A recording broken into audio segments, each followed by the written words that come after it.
ஹாய்ங்க, இன்னைக்கு பலாப்பழ அல்வா எப்படி செய்யலான்னு பார்க்க. அதுக்கு 1/2 கிலோ பலாப்பழத்தை மிக்சியில் போட்டு நல்லா பேஸ்ட் பண்ணிக்கோங்க. ஒரு கடாயில் 2 டேபிள் ஸ்பூன் நெய் ஊற்றி பேஸ்ட் பண்ணி வச்சுருந்த பலாப்பழ பேஸ்ட்டை அதில் ஆட் பண்ணிக்கோங்க.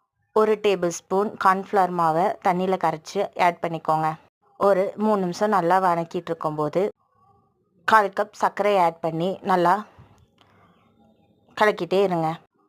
ஒரு 15 மினிட்ஸ் நல்லா கலக்கிட்டே இருங்க. கலக்கிட்டே இருக்கும்போது உங்களுக்கு நெய்யும் பலாப்பழ பேஸ்ட்டும் அப்படியே பிரிஞ்சு நல்லா உங்களுக்கு அல்வா பதத்துக்கு வர ஆரம்பிச்சிடும். அப்பப்போ நெய்யை ஆட் பண்ணிகிட்டே கலக்கிட்டே இருந்தீங்கன்னா உங்களுக்கு நல்லாவே அல்வா பதம் வந்துடுங்க. அப்புறம் இன்னொரு வடை சட்டியில் நெய் ஊற்றி முந்திரி போட்டு நல்லா வதக்கி அதில் ஆட் பண்ணிக்கோங்க. ஃபைனலாக பாதாமை நல்லா உடச்சி அது மேலே தூவி விட்டுக்கோங்க.